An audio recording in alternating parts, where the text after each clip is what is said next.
भंडारा तुमसर बालाघाट राष्ट्रीय राजमार्ग की हालत दिन ब दिन बदतर होती जा रही है। सड़क पर जगह जगह बड़े गड्ढे होने से यातायात बेहद जोखिम भरा बन गया है।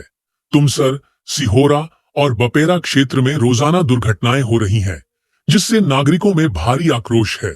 स्थानीय लोगों का कहना है कि सड़क की मरम्मत को लेकर कई बार प्रशासन को ज्ञापन सौंपे गए, लेकिन अब तक कोई ठोस कार्रवाई नहीं हुई। इसी लापरवाही के विरोध में सर्वदलीय पदाधिकारियों और नागरिकों के नेतृत्व में आंदोलन छेड़ा गया है। चुल्हाड़ गांव में कल से आमरण अनशन शुरू किया गया है। आंदोलनकारियों की मांग है कि प्रशासन तत्काल सड़क की दुरुस्ती का काम शुरू करे और लिखित आश्वासन दे। उन्होंने चेतावनी दी है कि यदि जल्द कार्रवाई नहीं की गई तो आंदोलन को और अधिक तीव्र किया जाएगा। आमचे सरपंच आणि मित्रबंधू मागील हप्त्यामध्ये आले होते, कलेक्टर साहेबांना निवेदन दिलं होतं।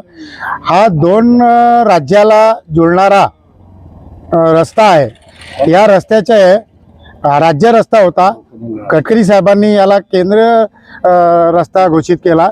त्या विषयाला 3 वर्ष झालेले, अद्याप या रस्त्याची ना डागडुगी झाली, त्या रस्ता नियोजनात आला।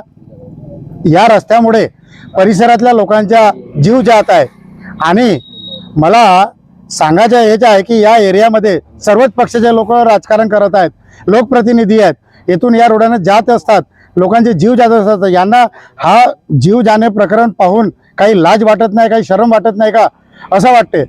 तर तुमच्या माध्यमातून मला गडकरी साहेबांना हेच निवेदन करायचे आहे की गडकरी साहेब, ज्या पद्धतीने या रोडाला तुम्ही केंद्रीय रस्ता म्हणून घोषित केला, त्याच पद्धतीने लोकांच्या जीवाकडे लक्ष देऊन हा लवकरात लवकर रोडाचा काम सुरू करावा, हीच तुमच्या माध्यमातून मला गडकरी साहेबांना विनंती आहे। कालपासून उपोषण या ठिकाणी सुरू झालेले आहे आणि आज दुसरा दिवस आहे। हळूहळू या उपोषणाला इतका प्रतिसाद मिळत आहे की या रस्त्याची जी परिस्थिती पाहता या ठिकाणी अनेक ॲक्सिडेंट झालेले आहेत, कितीतरी लोक अपंगत्व आलेले आहे। त्यामुळे या क्षेत्रातील सर्व लोकांचा खूप रोष निर्माण होत आहे।